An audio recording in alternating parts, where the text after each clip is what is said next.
Hola amigos, bienvenidos una vez más a Balón Dominado y bueno, seguimos con este ciclo de entrevistas para este canal bien maradoniano como nos hemos declarado. Para nosotros es un verdadero placer. Estuvimos hace poco con Lalo Maradona y ahora vamos a estar con una persona que estuvo muy cerca de Diego en sus inicios, además del trabajo que estuvo con Diego. Él es una persona muy importante en el periodismo argentino. Así que ya mismo le doy la bienvenida a mis compañeros Alberto Vegue y Fernando Martínez Vela para que él presente a nuestro gran invitado. Ar- eh, arranco yo. Pensé que lo ibas a saludar primero, Alberto. Sí, muy buenas tardes y lo digo siempre, el mejor canal de fútbol del mundo y hoy con un invitado espectacular, bien maradoniano como nosotros, el jefe de prensa histórico de Diego, el gran Guillermo Blanco. Bienvenido a Balón Dominado. Bueno, es un gusto para mí y más hablar con ustedes a un país que tanto nos ha dado, ¿no? Mm. Tal cual. Alberto, comienza tú. Bueno, pues yo comienzo. La verdad es que siempre es un placer de hablar sobre Diego Maradona y con gente que haya estado tan cerca de Diego Maradona como ha podido estar Lalo y ahora Guillermo, ¿no? Tú lo has dicho muy bien, somos unos maradonianos perdidos y todo lo que sea el mundo Maradona pues, la verdad es que nos lleva al éxtasis casi. Para mí, alguna vez me pronuncié en este sentido y salvando las distancias, Maradona ha sido el mejor jugador que ha existido. Y salvando las distancias y las comparaciones, que a verlas, haylas, como decimos aquí en España. Dicho esto, poco puedo decir de que haya algo que no me guste de Maradona. Quizás su etapa oscura que la tuvo en Nápoles, pero como dijo aquel, el que esté libre de pecado que tire la primera piedra. Y no sé, el otro día estuve leyendo un poco sobre los inicios de Maradona con los cebollitas, que creo que vestían de naranja, ¿eh? Y los tíos ya empezaron ahí a despuntar. Y él empezó a practicar un fútbol potrero que yo creo que lo llevó durante toda su vida y lo arrastró allí por donde iba. Y eso fue lo que le hizo triunfar. Hubo, hubo alguien, bueno, Maradona era tan bueno que hubo alguien que dijo que Maradona, mm, cuando hacías pagar a Maradona cuando tú te sentías pobre con las entradas que tenía, ¿no? Yo siempre estoy con lo mismo, pero es que creo que a Maradona se le maltrató futbolísticamente hablando por las entradas que le hicieron los contrarios, ¿no? Poco más puedo decir de este hombre que no sea emotivo.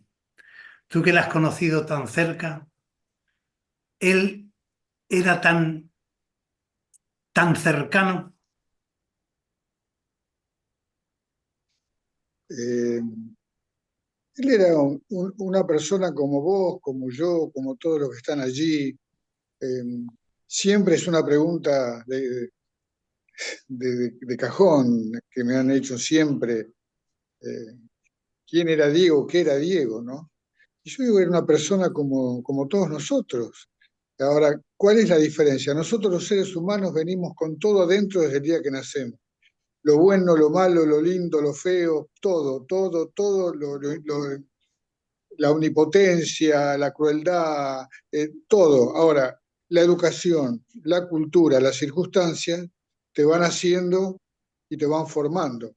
¿Y cuál Ujú. es la diferencia que puede tener Diego y otros como Diego con nosotros? Es que él ha elevado todo a la enésima potencia. Yo tengo esa hipótesis, esa teoría, de si hay una diferencia con uno, ¿cuál es? Y que él no ha tenido control del esfínter, por llamarlo de alguna manera vulgar. Ujú. Eh, si hay que ser el bueno, apretaba un botón de la bondad y él era más bueno que todos nosotros juntos. Ahora, también cuando había que ser malo, también lo era, y así sucesivamente. Ni vamos a hablar de la omnipotencia. La tenía y arraigada como todos, pero él la alargaba sin ningún tipo de equilibrio y demás, ¿no? Yo creo que va por ahí el tema Maradona, ¿no? Desde otra perspectiva. Sí.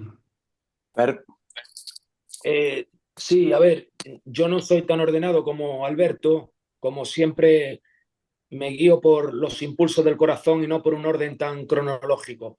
A mí me gustaría saber si a Guillermo le dice algo el nombre de Alain Chaillot. Alain Chaillot, creo que lo he pronunciado bien. Alan, ay, no me suena bien, ayúdame. Yo estoy cerca del Alzheimer, ayúdame un poco. A ver, Alain Chaillot fue el periodista de la RTI, de la televisión francesa, Ah, en el que, día del Nápoles. exacto, que lanzó la Ese primera que pregunta. Ferlaino lo echó. Ferlaino lo echó, ese. Exacto, fue la primera pregunta que destinada a Maradona en una rueda de prensa en Italia y el Sí, sí, presidente. sí, lo recuerdo, sí, no, no, el nombre no, pero el hecho, obviamente, es más, te digo, no por una cuestión de ego, pero les cuento una pequeña anécdota. Yo voy un mes antes de Diego, Jorge Sitterpiller, su otro yo entonces, me dice, ¿por qué no te vas a Nápoles? Estábamos en Barcelona, y haces un relevamiento. Fíjate cómo trabajaba Jorge, ¿no? Y la gente que estaba contigo entonces, para ver qué es lo que nos vamos a encontrar allí, la gente, hacer un relevamiento para ver los barrios, a ver dónde podría estar Diego, con qué se iba a encontrar Diego en el nuevo mundo, ¿no? Y bueno, y así fue como una de las cuestiones fue ir al estadio, al San Paolo entonces, ahora Diego Maradona se llama, eh, y recorriendo con Carleto Giuliano, que era el inolvidable jefe de prensa de allí, con quien había que tener mucho tacto cuando uno llegaba, porque bueno, uno llegaba al universo de ellos y venía como un intruso. Una cosa era Maradona, pero bueno, llegar con su jefe de prensa, habiendo un jefe de prensa en el club, pero bueno, eso enseguida se arregló, no hubo ningún tipo de problema jamás. Y quedaba el tema de cómo iba a ser el recibimiento a Diego el famoso 5 de julio, ¿no? Cuando el estadio lo recibió lleno solamente para verlo 5 minutos. Eh, y él quería hacer la conferencia, digo, ¿dónde va a ser la conferencia de prensa? Y aquí, pues aquí, y el aquí era donde le hacían siempre un cuarto de 3x3. Y ya empezaban a pedir las acreditaciones y había más de 100, llegaron casi a 300 las acreditaciones de todo el mundo. Y le digo, llévame a recorrer el estadio, por favor. Y encontramos un gimnasio muy grande, que al final fue donde se hizo esa famosa reunión, y donde estaba Allen, que te digo la verdad, el nombre no me acordaba, pero sí me acuerdo de todo, eh, porque estaba también José Alberti, un amigo argentino que nos recibió allí, de los primeros, a quien le mando un abrazo si está viendo esto. Y ahí se hizo la conferencia cuando este muchacho preguntó, se enfadó Ferlaino, pero en realidad no era una pregunta para hacerle a Diego, porque no Diego no tenía mucha idea de lo que era Nápoles por dentro, ¿no? Sí, lo recuerdo. Claro. Sí, Maradona fue eso, ¿no? Fue muy, muy exagerado. Fue el mejor jugador, el mejor gol de todos los tiempos, el mejor tiro libre de todos los tiempos. Y recién nombraste la mejor presentación de todos los tiempos. Eh, para verlo 10 minutos, 80.000 personas, es algo nunca visto, ¿no? Tanto amor sin pedirle nada a cambio, porque hasta ese momento no había jugado ni siquiera un minuto. ¿Qué, qué comentaron luego de esa semejante presentación? No, después no hubo comentarios porque él enseguida se fue, volvió para Buenos Aires y yo me quedé allí, pero como anécdota te digo que ese 5 de julio no fue el primer día de Diego en Nápoles. Eh, es más, después la leyenda dice que había bajado en un helicóptero, no, todas mentiras, todas cuestiones que no tienen que ver con la realidad y sí con lo ficticio, que hay mucho de ficticio también en la vida de él. Diego llegó el día anterior, fíjate vos, el 4 llegó. Nadie sabía, estábamos el 4, Jorge Sitterpiller, él y yo, llegamos al San Paolo, nos esperaban 2 o 3 integrantes del cuerpo técnico, me recuerdo el querido Del Frati, había 2 o 3 empleados del San Paolo. Subimos por el túnel que después al otro día estaba lleno de periodistas, por donde subió Diego, que es una de las fotos íconos de él, ¿no? Sí, sí. Bueno, subimos solitos y él agarra una pelota, mira un arco sin red, tira, pero eran 40 metros por lo menos, 50, tira, pega en el palo y entra la pelota. Se da vuelta y dice, bueno, vámonos, ya hicimos todo, vámonos, riéndose. Bueno, te imaginás, la gente que estaba ahí no podía creer eso de Diego, riéndonos. Sí, Bueno, sí. baja al vestuario, y esto es lo que le quería comentar. Baja al vestuario, lo esperamos con Jorge sentados en el vestuario que se bañara, y cuando viene con la toallita dice, esto me hace acordar a Argentinos Juniors. Él tenía siempre una vuelta a lo mejor de él, en los momentos culminantes, en los momentos esos que tenía algo bueno o malo, él recordaba siempre lo anterior, y ese volver a Argentinos Juniors era volver a ser él, ¿no?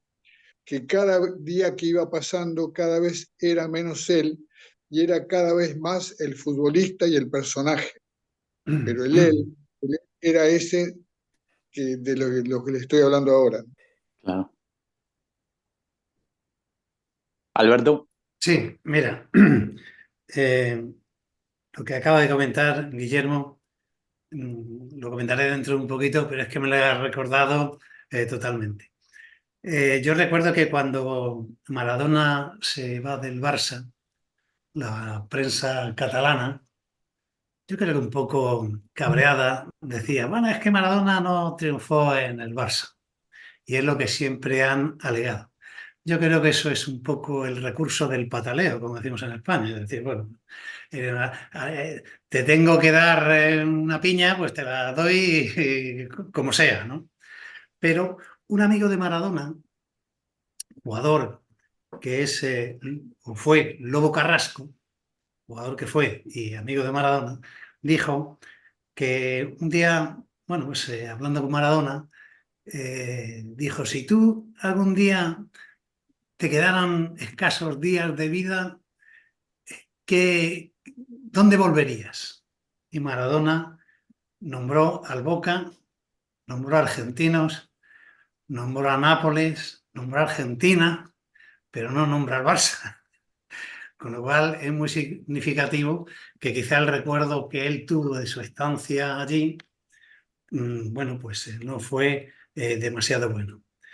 Él creo que dijo, cuando llegó a Nápoles, que él había llegado a un sitio para hacer sentir rico a una población que era pobre, porque Nápoles, todos sabemos que dentro de Italia es una de las zonas más pobres que existen. Y bueno, de hecho, también Maradona decía, y Perdona, vuelvo, económicamente hablando. sí, sí, económicamente hablando, era a lo que me refería. Y volviendo a lo que decía Guillermo, que me ha recordado hace unos instantes, efectivamente, Maradona decía que el conglomerado de equipo que era el Nápoles le recordaba muchísimo a Argentinos Juniors. Efectivamente. Sí, sí. Fue así, lo dijo él, lo dijo él. Hay en la Mm, vida de él llamados, de los que yo he vivido por dentro, que, que eran distintos a los días comunes. Hubo momentos especiales. Yo recuerdo algunos que no fueron chistes y que eran alarmas en la vida de él.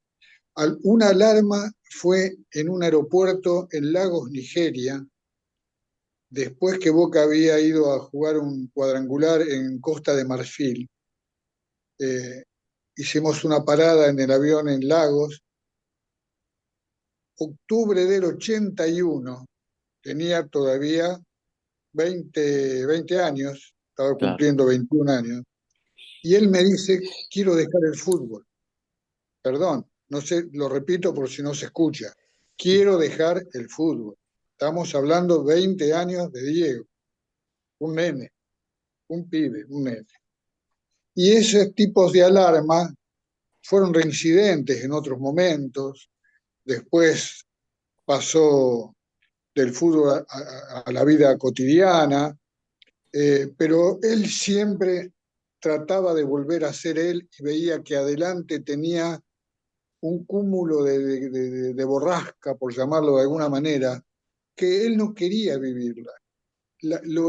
Las circunstancias lo empujaron a ser Maradona, pero él no sé si él quería ser Maradona. Yo alguna vez hice una figura que me salió alguna noche pensando, en Diego obviamente, e imaginé un chico de 8 años corriendo por las calles de tierra de Villa Fiorito, después de construir un barrilete al que le había puesto Maradona de nombre. Pero ni siquiera con papel crepe, era un barrilete con diarios viejos, unas cañitas, una colita de lo que le pudo robar a la madre de sus costuras, y salió corriendo Diego, gambeteando, regateando las calles, las piedritas, sale corriendo, había mucho viento y el barrilete se le va arriba. Y se le va, y se le va, y se le va con el apellido Maradona.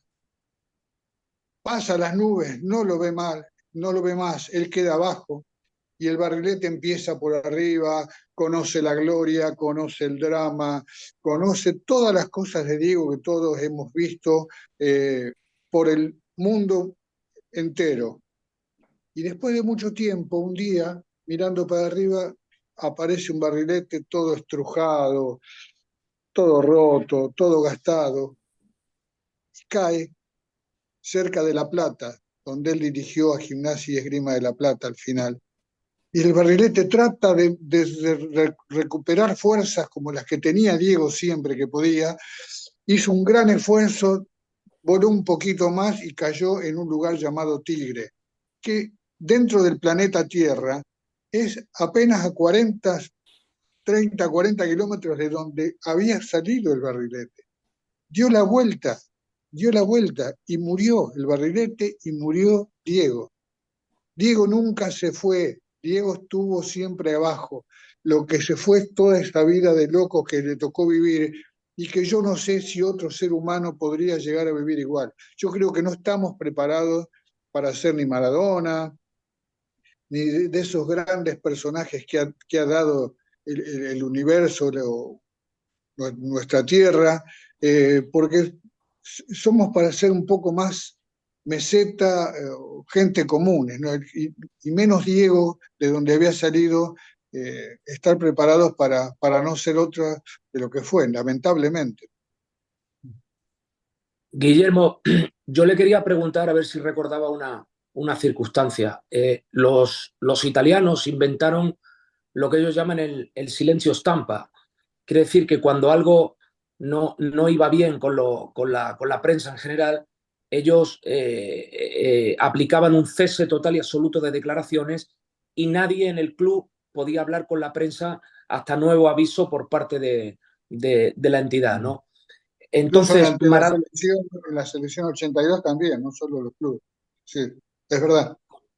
correcto. Entonces la pregunta iba, si usted recuerda una circunstancia, porque es que Maradona era tan genial en todos los aspectos de su vida, que recuerdo una previa de un partido decisivo por el Scudetto Napoli-Milan del 88. Ferlaino decretó el silencio stampa, no podían hablar. Y Maradona en la salida de un entrenamiento que se hizo en el San Paolo, no en Socavo, por el túnel, lo enfocó una cámara de la RAI y Maradona empezó a cantar las declaraciones. Quiero decir, estaba cantando como si se estuviese relajando y en esos cantitos él decía, no quiero ver una bandera rosonera el domingo en el San Paolo, quiero que la curva B aliente más que nunca, no quiero que estemos... Entonces él era genial hasta para eso. No sé si recuerdan la anécdota en cuestión. Él solo copió, yo no sé si lo recordaría él, porque alguna vez creo que lo hablábamos, Fangio, ustedes saben quién fue Fangio, el gran quíntuple campeón mundial El quíntuple. Juan Manuel Fangio. Argentina, con autos argentinos llamados Torino, corrió en el 69 en Nürburgring, 84 horas de Nürburgring.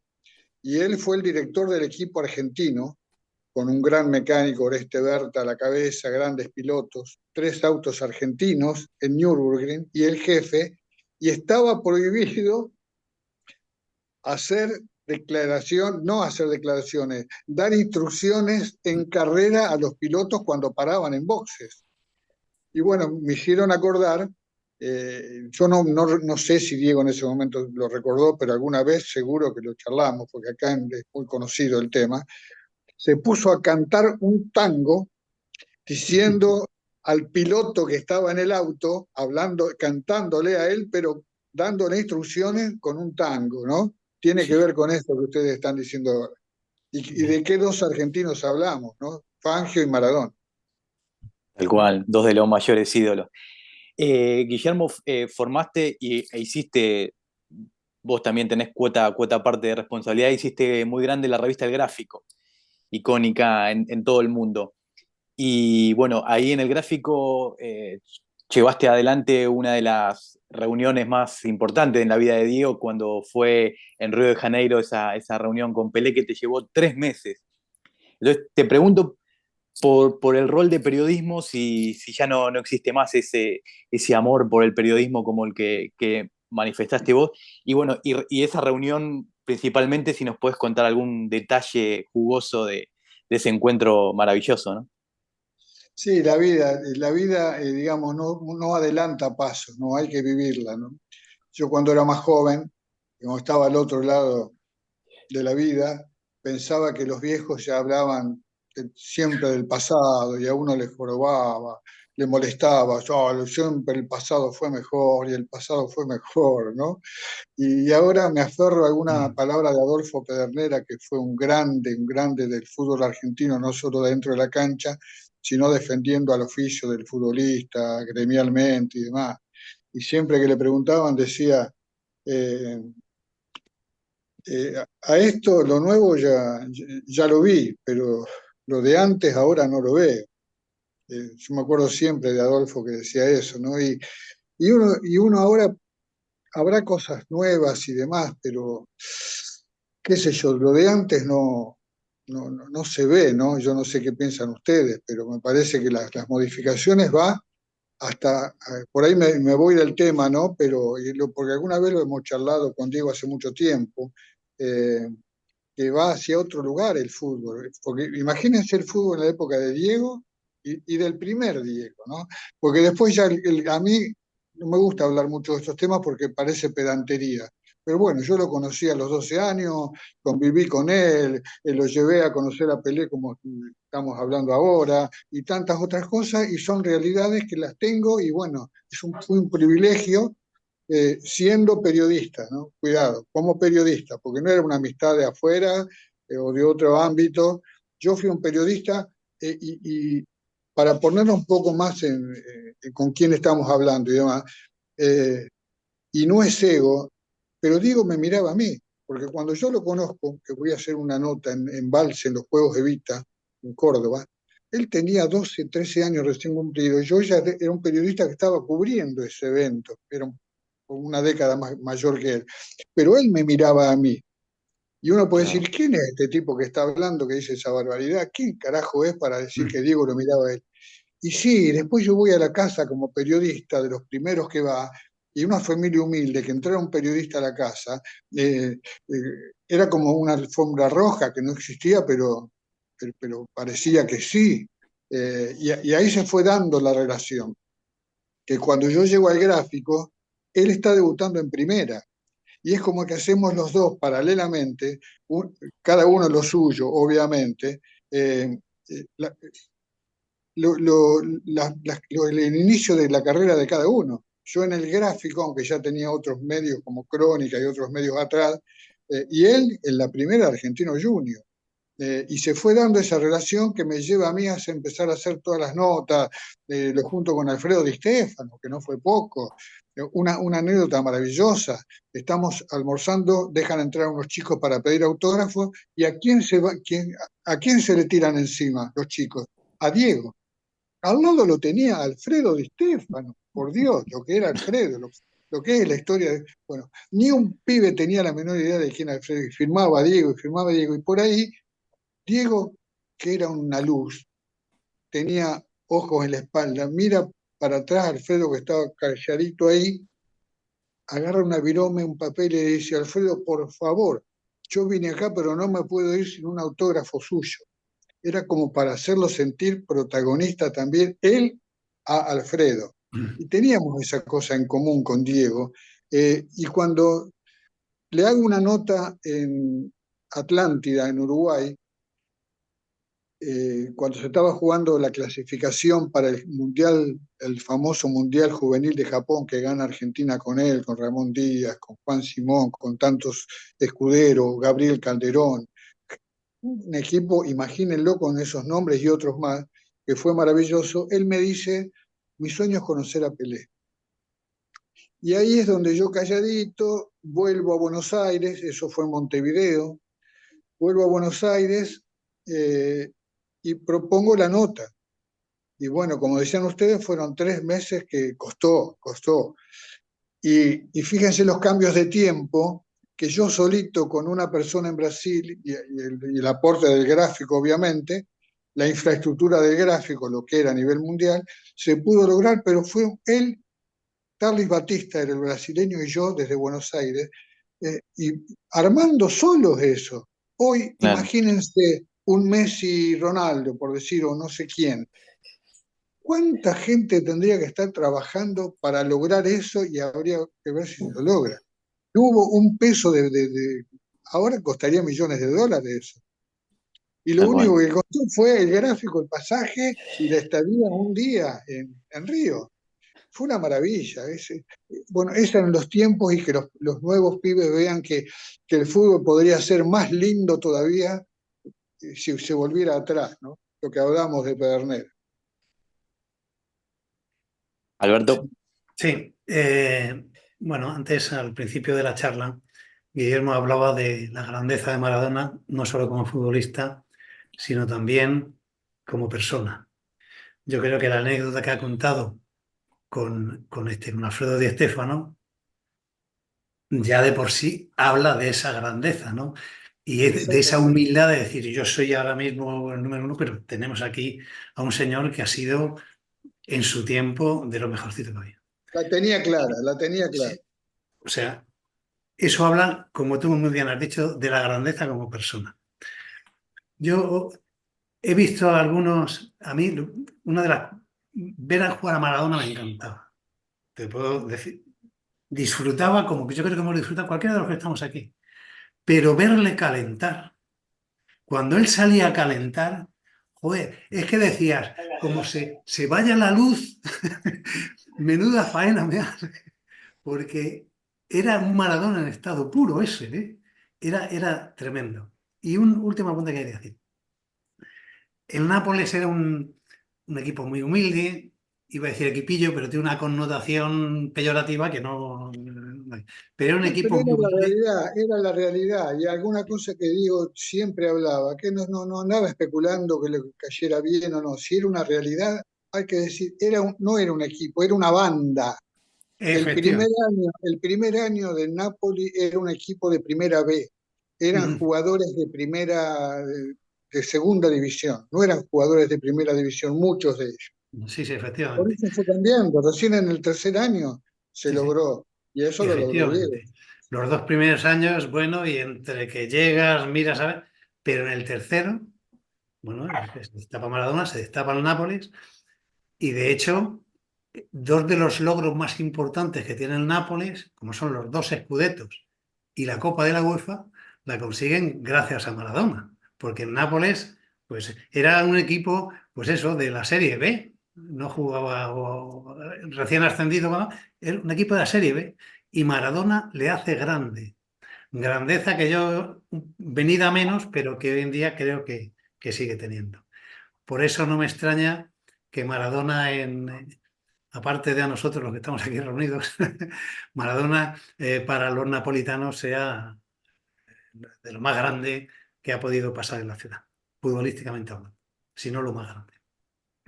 Si me permiten, aunque sea un poco salir del tema o no, creo que no, pero bueno, se están cumpliendo un nuevo aniversario de la partida del papá de Diego. de la muerte de Diego, perdón, de la muerte de Don Chitoro, De Don Diego, que claro. murió en el 2015, 25 de junio del 2015 creo que fue. Y si me permiten el recuerdo con Fernando Signorini, que fue el profe de Diego, que llegó cuando ya estábamos en Barcelona y después siguió él hasta que se fue de Italia prácticamente y después lo acompañó en el Mundial de Sudáfrica en el 2010. Eh, Diego, en aquel momento de la muerte del papá, nos recibió a Fernando y a mí de madrugada, que fuimos al velorio. Y a mí, después de mucho tiempo de no haberlo visto, cuando lo veo y nos abrazamos, me dice hola Guille, como si no hubiera pasado tanto tiempo, años, décadas. Eh, yo no lo abracé, pero no lo abracé a él. Diego estaba adentro de lo que veía. Se le veían los ojos, pero adentro era una carcasa, era algo que no era una cosa gorda, no era, de ninguna manera era él. Y creo que desde ese momento, estamos hablando de 2015, hasta que cerró los ojos para siempre, creo que nunca, nunca pudo salir de ahí. Me quedó esa imagen. Guillermo, una pregunta, a ver si me gustaría si me pudiera confirmar la siguiente idea. Yo tuve el honor de compartir un café en el Gimnasio de La Moraleja en Madrid con el gran periodista español José María García. Y García me dijo, a mí yo era el único periodista en España a quien Maradona le atendía siempre, sin ponerle ningún pero. Y entonces yo le dije a José María, en Italia estaba Gianni Minà, que cada vez que lo llamaba, Maradona estaba siempre disponible, que es mucho decir, ¿no? Entonces yo le pregunté a García, ¿y esa situación, por qué será? Porque usted siempre fue respetuoso con él. Y dice, no, no, no, todo lo contrario. Dice, lo que sucede es que Maradona solo respeta la inteligencia. Dice, era un hombre tan inteligente que respetaba al otro interlocutor por la inteligencia. Era tan así como decía José María García. En algunos casos sí, en otros no. Tampoco, a ver, tampoco idealicemos tanto a la persona. Vuelvo al tema que te decía al principio de cómo yo lo conozco a Diego y demás. Él era igual, a veces se equivocaba y feo también, porque dentro de ese cúmulo de adjetivos que teníamos desde el nacimiento, la equivocación también estaba. Pero diste en la tecla con, no sé tanto si con García, pero con el que sí doy fe que tuvo mucha, mucha más relación que casi con nadie de la gente del mundo del periodismo, fue con Gianni Minà. Con Gianni Minà sí, porque además con Gianni lo unía una cuestión, no sé si te diría ideológica, pero que era muy, Gianni era muy, amaba mucho lo latinoamericano, amaba mucho lo popular. Él había estado casado con una mujer cubana, que fíjate vos que Diego después va y se refugia Sí. en Cuba para mejorar un montón de cuestiones de salud y demás que tenía. Y Gianni siempre lo entendió a Diego de una manera distinta a lo de los demás. Gianni le caló hondo a Diego porque Diego se dio cuenta de que más allá de la inteligencia, que es verdad lo que decía García, había una cuestión de feeling, de sentimiento, que superaba el tema de la inteligencia, porque Diego, si bien era muy inteligente, hacía prevalecer mucho lo que sentía.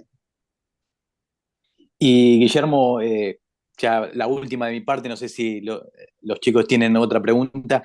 Es un juego, no quiero que te esfuerces mucho, simplemente decir Maradona fue el 10 jugando al fútbol, pero si tuvieras que elegir un momento donde lo que viste fue algo increíble, Argentinos o Boca o en el Napoli, ¿dónde crees que Diego alcanzó pero la excelencia? De lo que yo vi, porque también hay que tener en cuenta que yo me vuelvo de Italia y después ya no lo veo durante mucho tiempo, prácticamente antes del Mundial 86. En ese lapso yo presento un libro, que él viene a la presentación en marzo del 86 y ya después del abrazo, después de mucho tiempo, no lo vi mucho más. Pero yo creo que el mejor Maradona eh, que había logrado juntar lo argentino y lo europeo, lo universal, fue en la parte del Barcelona antes de la fractura. En la pretemporada esa en Andorra, ya, y en los primeros, y en la Copa Joan Gamper, que se jugó bajo la lluvia contra el Nottingham Forest y un equipo de alemán, Diego regateando, como no podía regatear en el barro, en el piso, en el fango, regateaba en el aire a los ingleses, los volvió locos. Yo recuerdo que todavía estaba trabajando en el diario Sport y hice una columna de lo que había sido ese partido, además que con el tema de los ingleses, el tema Malvinas, mezclé todo, y Diego era como que se había empecinado a ganarle, a ganarle, a ganarle otra vez a los ingleses. Fue una cosa maravillosa. Esa época y los primeros 4 partidos de ese campeonato, hasta que en el cuarto Goicoechea alevosamente lo fracturó mal. Sí, Esa es la palabra. La palabra mal está sí, metida justo en las 3 letritas para abarcar lo que hizo Goicoechea aquella vez.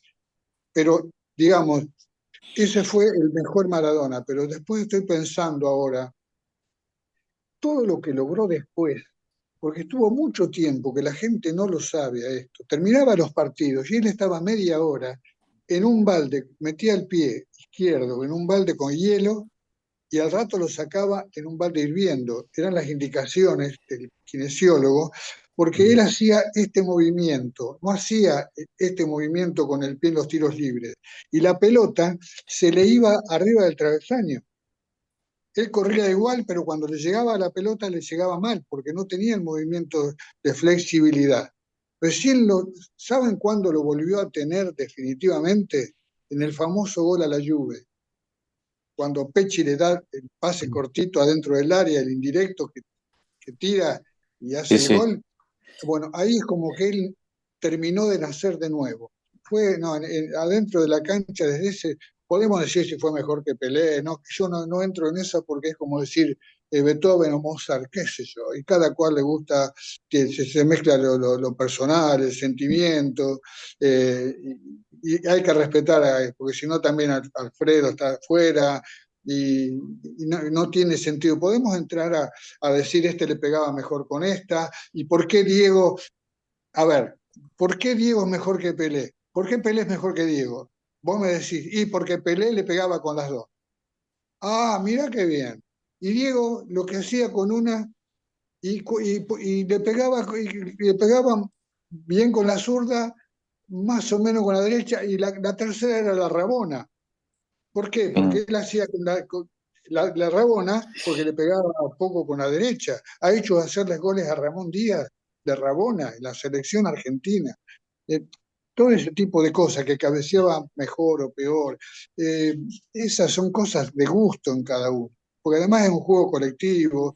Porque si no, si es solamente por estadística, dejalo a Messi y a Pelé con todos los mundiales y se acabó todo. Y para mí, Diego está ahí. ¿Por qué? Porque tal, se mezcla el fútbol, el sentimiento y todo lo demás. tal cual.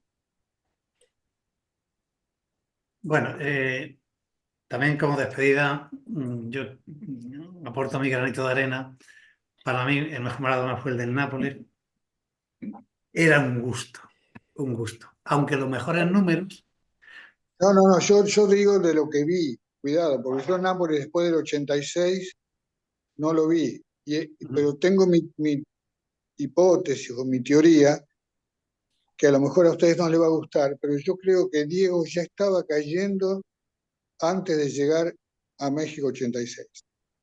Con la diferencia al después es que todavía él podía manejar situaciones. Él, ante un advenimiento concreto como fue el Mundial 86, él se recuperó de que venía muy mal los meses anteriores, y les voy a decir por qué. Él se pudo recuperar, pero ya el tema de la droga empezaba a ser muy fuerte en esos instantes, muy fuerte, y tenía mucho problema interno de corazón, de sentimiento y de dolor, porque en un chico tan joven nos puede haber pasado a cualquiera, pero en él pasó.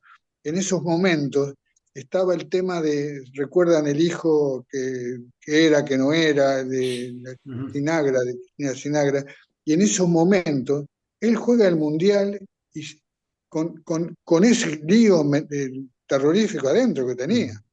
Sí, Imagínense lo que sería para él toda esa situación. Bueno, él superaba todavía porque podía superar el tema, era joven, era fuerte. Ahora después, llega el Mundial, va cayendo y en la caída gana títulos y demás, pero ya nunca más dejó de frenar la caída, aunque haya tenido algún título de fútbol, pero ella ya nunca más después, ni hablar cuando dejó, porque después volvió para el Mundial del 94 en las eliminatorias contra Australia, pero ya no era Diego, era un actor que hacía de Diego. Sí, tiene razón Guillermo, porque a mí me dijo Coppola que él no fue a México 86 porque se tuvo que quedar en Italia arreglando todo este quilombo de Dieguito Junior y abogados y demandas con la RAI, etcétera. Mi última pregunta, hablando de Coppola, es una pregunta que a mí como español me duele particularmente y se la quisiera hacer también a usted. Se la hice a Peter Piller, se la hice a Coppola, se la hice en este canal a Cherky Vialo, se la hice a Signorini, se la hice a Lalo Maradona también en este canal y me gustaría para terminar hacérsela a usted. Tanto fue el calvario de Maradona en Barcelona. ¿En qué sentido? En el sentido de que él llegó a decir que cuando llega a Nápoli sintió un alivio. Quiero decir, dejaron un calvario y se metieron en una alegría. Es todo relativo eso. No le fue bien al Barcelona. A ver, porque vamos a entrar en un tema, en otra nota más.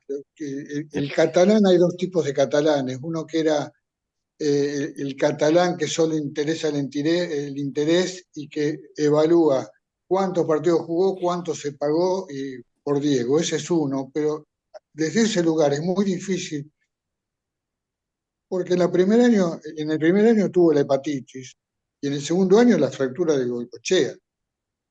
Y aún así el Barcelona estuvo a un partido de poder ser campeón cuando sale el Bilbao, porque estaban los tres con el Madrid, el Barcelona y el Bilbao a 1 o 2 puntos, y en algún momento del anteúltimo partido iba, según los resultados, salía campeón el Barcelona. Entonces, a partir de ahí estaríamos hablando de otra cosa. Pero no, era la adaptación de la Europa, que no era poca cosa. No le iba mal. El gran tema él fue después de la fractura, cuando se empezó a hacer heterogénea la relación incluso periodística. Primero, cuando le bajan de 18 partidos, creo que a más de la mitad, a Goicoechea. Ahí dentro del esquema futbolístico ya hay algo que no empezaba a cerrar. Porque aunque él nunca dijo que había sido alevoso lo de Goicoechea y demás, porque él tenía una devoción por el jugador de fútbol en general, en general. Era lo mejor, porque entonces se decía que el jugador de fútbol era lo más sano que había en el ambiente. Cosas que hoy podemos llegar a charlar un rato largo para ver si es igual, ¿no? Con todos los intereses y con un fútbol totalmente distinto al de hoy. Se fue cayendo la mística europea, esa cosa que había, producto de esa parte catalana que veía todo con signo peso, y había otra parte catalana que resultó ser la menor, que yo diría que era la serratiana, por llamarla de alguna manera, la de Serrat, que quería mucho todo lo que fuera sudamericano y argentino en especial. Diego se aferraba mucho a esa parte, mucho a esa parte. Y más estando con Menotti, que también era muy serratiano y demás.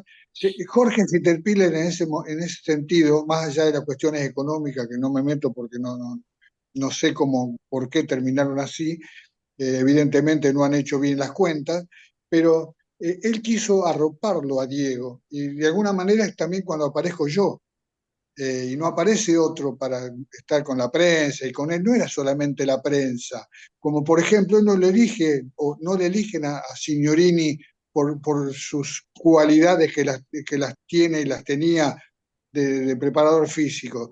Diego necesitaba algo que naciera mucho más arriba, ¿no?